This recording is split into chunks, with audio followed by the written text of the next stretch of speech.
Trinity. Red or blue pill, hi-ho, Kermit the Frog here. I hope you find this video interesting. It's going to be about nanotechnology and current events. Here we go. So here is our nano sensor, our nanobot sensor on the bottom. You can see that same very bright white orangish signal in the back. So we do that a variety of ways. We vaccinate our mice mainly intranasally, but we've done a lot of different routes. For COVID today? Yes. Okay. So I'm just going to review over the process of what the testing. Just swab your nose, okay?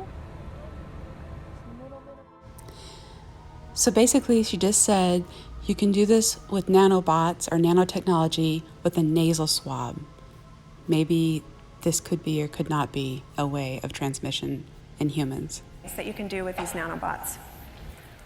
Go down to the nanometer, things that are very hard to conceive of. Remember, a nanometer is 1/1 billionth of a meter. Use a fluorescent imager to look for that fluorescent signal in the animal.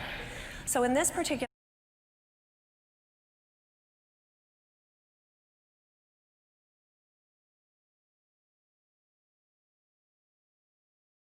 announcement of the meeting, and so just a bunch of pros there, but if I could tell you in there, let me just see, it says something like, we're not going to ask the press to come to this because it's closed by invitation. The phrase closed by invitation is in there.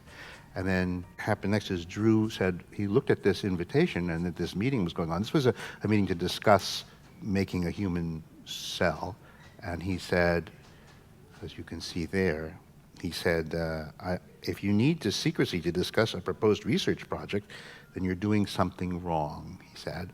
Why didn't you want to, what was wrong with this meeting? I mean, George was in there, I think. Were you in there? Yeah. Well, thank you for bringing it up. You know, as much as anything, an uncomfortable situation for me goes, right, what's wrong with the DNA that God gave us? And so, you know, part of what I'm reflecting on is I love the specific projects that George and colleagues are proposing. But I also take at face value that this is going to go beyond that. Need secrecy to discuss your proposed research, you're doing something wrong. That's the problem. You thought it should just have been open? So I need to be careful, right? It's important for people to be able to meet in private, realize synthesis of human genomes. The human genome is something that connects us together. And so that's what triggered the response from me. Humans, you know, like increasing viruses in humans. Well, that implies actually doing it in humans, right? Well, in human cells. Well, but you said, you didn't say that. Therapy.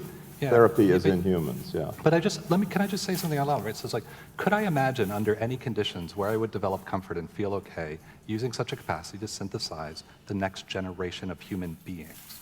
I'd like to see culturally something akin to a sense of sacred in the realm of the digital, so that when I look at that sequence of the human genome in the computer or whatever the holographic interface is, I feel the same way about that information as I do about my boy. Meeting, it was called the Human Genome Synthesis Project. So somehow human was dropped, so now the title is just the Genome Project. Is that because you thought, let's just not scare everybody, or is that because you actually changed your mind about what you wanted to? Companies, Editas is developing gene therapies using CRISPR. So that's engineering human beings, and there are 2,000 gene therapies in clinical trials already. Will we be able to make people with artificial genomes? And if we are one day able to make people with artificial genomes, should we? It's called CRISPR, which is short for clustered, regularly interspaced short palindromic repeats. It's perhaps comparable to the splitting of the atom. And now CRISPR. And so what CRISPR lets us do is actually mutate genes in the mosquito that we think are responsible for their system of smell and taste. 2 milligrams of blood, and then she's going to turn that into a batch of 100 mosquitoes.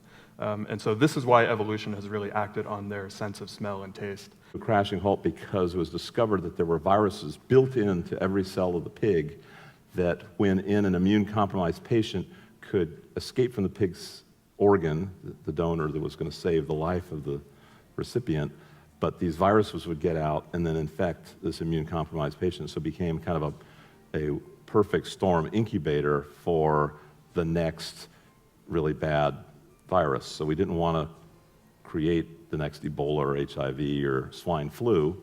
And maybe another way of saying it is the bacteria use it to kill viruses, we use it to edit genes. Obviously, that's a very different thing. It's not just a discovery. That's the difference. So you're basically adding a genetic weapon, if you will, to a mosquito or to a yeast or to another animal, so that when it's released in the environment, it will target the endogenous genome in a way that will copy that weapon and so on and so forth. So it will actually drive itself into the population. And that's one of the big issues that people talk about when they urge caution in rushing these out into the... This is the Jurassic Park effect. I mean, maybe I was conditioned because I was 12 or 13 when Jurassic Park came out. Yeah. But, you know, there's a lot of parallels there. That's not what's happening. I mean, mosquitoes versus... But, you know, it sort of worries me a little bit because it's very unpredictable. And that's whether, if ever, we would want to use this technique to edit the human germline. Okay, we make a super soldier. Not one person on this panel or anywhere in the world knows how to go in and manipulate which genes to create a super soldier. If it doesn't already exist in the population and we can understand it. So let's throw away the super soldier. What about a super microorganism? Well, there's a shorter timeline for testing those things, but how do you regulate that? I mean, immediately, my fear, you know, as I alluded to, is bioterrorism. So I'm just going to bring this information as unbiased as possible and just give you the information that I have found. DNA, the nanotechnology, biohacking. Disclaimer.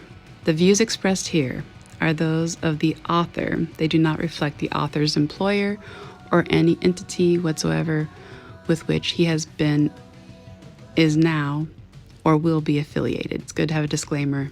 And this disclaimer, I guess, goes for me as I read this. Injection, quote unquote, they want to push on us using the pandemic as a pretext, are connected to some kind of deranged transhumanistic scenario. And it was well known he used to hang out with prominent scientists from Harvard, MIT, etc. Wealthy donors soliciting millions of dollars in donations from individuals and organizations, including the technologist and philanthropist of Gil Bates. The beneficiaries of the largest had a deeper fundraising relationship with him, and they were willing to admit and did their best to conceal the existence of contacts. Numerous Harvard genetics, including George Church, had accepted these donations. He has since then, like many others, issued an apology, appeared as a member of the anti-corona genetics team.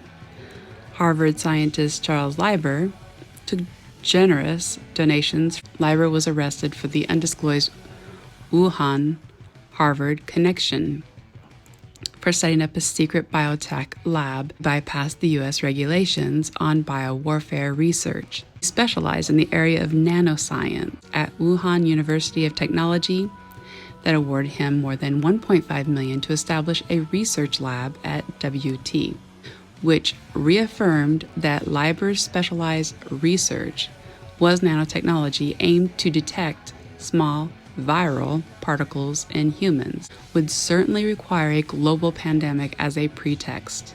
And what if the plan included biohacking humans worldwide with nanotechnology devices, but also controlling the genetically modified humans with injected nanoparticles networked by the AI and LOT, just like it is already done on GMO animals? We know that the major IT corporations such as IBM and Microsoft develop systems for biotechnology analytics. And with 5G, they will finally have the technical infrastructure to connect an infinite number of nano devices. Harvard-educated AI pioneer, inventor of modern VR and augmented reality systems, founder of MIT's Artificial Intelligence Lab, and a friend of the geneticist George Church, CEPI, will need to contain the outbreaks of future epidemics and is also one of the largest donors of Lucis Trust, a super creepy philanthropic organization founded by the esoteric Alice and Foster Bailey in the beginning of the 1920s, who at the time owned Lucifer Publishing Company. The name Lucis, according to the organization's official website, is an esoteric version of the name Lucifer. Helena Blavatsky, who sought to elicit a deeper understanding of the sacrifice made by Lucifer. It was named the goal of the Lucis Trust. Plan have not been disclosed. We can further read that we are dealing with men of goodwill who cooperate, form part of the new group of the world servers, which is working to implement the plan. These people are attempting to salvage the world, to bring order out of chaos. And we can further learn that the new group of the world servers are the people who are building the new world order.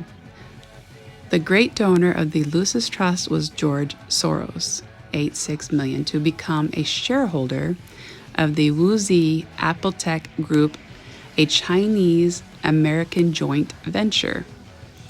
Biotech holding company from Shanghai, and which recently inked a USD $3 billion deal. Main donors of the US-China biowarfare connection was the DoD. Hackable nanoparticles and digital software like RNA. George Soros is a major agenda contributor for the World Economic Forum, which launched CEPI at their annual meeting in Davos in 2017. The genetic instructions for a component of a virus into a nanoparticle. Since mRNA technology has a software, digital-like nature that functions very much like an operating system on a computer, a weblog entry of a military-industrial complex contracting firm called Alpine Security deserves a very, very careful analysis. Some nanotechnology ideas include a tiny device that gets injected into the body as a sensor or a medical delivery device. Some digital security experts post that a single nanoparticle in the body with its processor could be hacked. A hacker could theoretically turn them into a network in the body using the body's own systems to communicate and do their bidding. Of nanotechnology is inhalable particulate powders developed to directly treat the lungs. These particles can work together to form an artificial cell to do certain jobs.